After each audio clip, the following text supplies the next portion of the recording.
Let's kind of move forward to our predictions for the upcoming matchups. I want to start with Iowa at Iowa State. Iowa State is my school. I went to college there. So let's kind of see what Brian's whole predictions are for this matchup. I'll try my best not to be too biased. But Brian, what do you see in this matchup? It's going to be another big ranked matchup, and College Game Day is going to be Game day is there. going to be there, I, yeah. I remember I was at the last game day, and I actually saw the stage. It was so cool. So, what are your predictions for this game? It's at Iowa State. So when I go to look at games like this, especially ranked matchups, I look to see obviously how the two teams played coming in. Obviously, low sample size because it's week 2, but Iowa looked amazing against Indiana, and Iowa State did not look great against Northern Iowa. Now, Iowa State's notorious for starting seasons slow. They eke out wins against teams that they should beat pretty handily, and then as they get along in the season, they start beating teams that probably should beat them. They're very weird when it comes to that. They kind of are a team that plays to the level of their competition.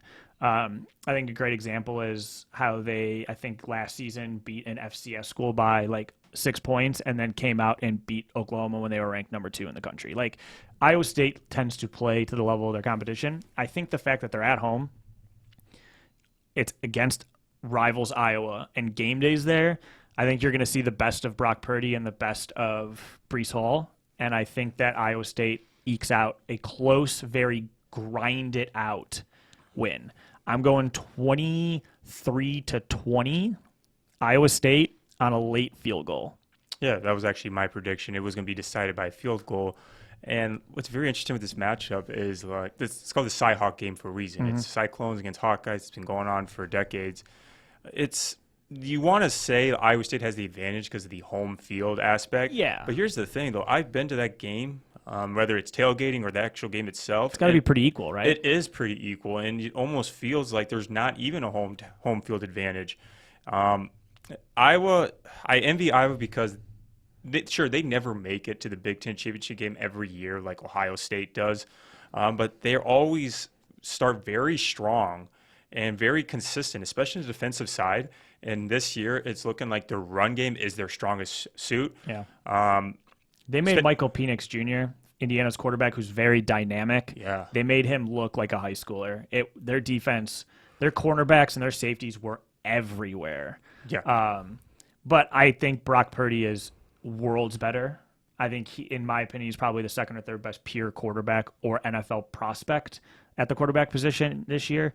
I think if there's a quarterback that's going to be able to break down that defense in big situations, I think Brock Purdy's it. So, You make a good point of Penix Jr., but we also forget that he just came out of a season-ending injury. he did. He probably is rusty. true. I will give Iowa props because locking down Ty Freifogel, that's hard to do. That's very hard to do. He is a great target. He's probably one of my favorite prospects going to come out on the draft when he's ready. But Michael Penix Jr., I don't think he just wasn't ready for the situation. And I give fair. Kinnick Stadium kind of top 5 home places you don't want to play. Yeah. It's pretty tough. It's tough, especially if you're playing in any sort of Big Ten type matchup. It's just a nightmare. So I do think Iowa looked really good. However, Iowa is also very notorious for kind of giving you fool's gold every now and then. They'll come out and they'll The win. fake idea of college football. That's what Yeah, Colin Cowherd said. Exactly. They're like Iowa's that team where like you have this vision of them being these rough and tumble corn field level just like players, guys who are just gritty football players, and you think that they're just gonna outclass, like they're gonna out tough you, and then you see that they flash like a 34-10 on a top 20 Indiana team, and then the next week, this is the week where they put up 13 points because the offense literally can't go anywhere. Like this is what Iowa does. I'm not saying it's going to happen against Iowa State, but I would be surprised if Iowa puts up more than 20 points in this game. Yeah, and to your point about Brock Purdy, I think Brock Purdy's a much better quarterback than Spencer Petras. And I think the star of the show is going to have to be Brees Hall. It will, because if you're going to beat a team like Iowa, you're going to have to control the tempo of the game, mainly because Iowa can take 8 or 9 minutes off the clock with their run game. So if you can counter that and keep the ball on offense, wear down that defense, I think, like we both have said, it's going to be a field goal game, probably decided in the fourth quarter. I think whoever controls that tempo in the first 3 quarters is who ends up coming out victorious in the fourth. And I think with Breece Hall, Iowa State's going to be able to do that. Yeah, I agree. He's definitely someone that's been on the watch, especially last year, and he really showed out. He was a Heisman. He's on the Heisman list. Immense talent. But we also remember Iowa State has the most returners of the two. Yeah, that's why they're preseason ranked in top 7 because they have the same team versus these other teams. Yeah. They had that uncertainty of new recruits or talent that just goes to the draft or graduates. Yeah, I had a feeling for Iowa because, sure, they had a real shitty start to their season. They lost like 2 or 3 games in a row, but then they went undefeated for the rest of the season. Yeah. And so I knew right off the bat they were going to be good off of Indiana. I had them beating Indiana. But Iowa State, it's the same team, and under a better coach, in my opinion.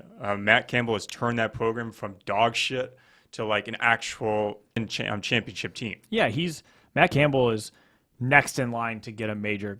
If he's gotten Iowa State to a point to where if he ever wants to leave Ames, he's going to be able to pick whatever job he wants. Oh, yeah. There was rumors that he was going to take the Texas job and the Michigan State job.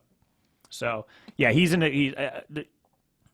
Iowa State's got immense talent on the sideline, under center, and in the backfield.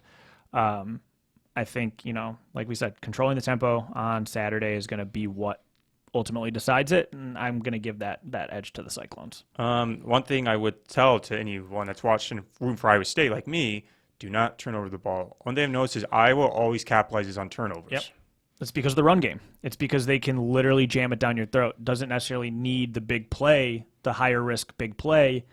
They're just going to move the line, and they're going to take 4 or 5 yards at a time, wear you down, punch it in the end zone. Next thing you know, you've given up a turnover, given up 6 minutes on the clock, and 7 points. It's the Iowa football way. So. Mm-hmm.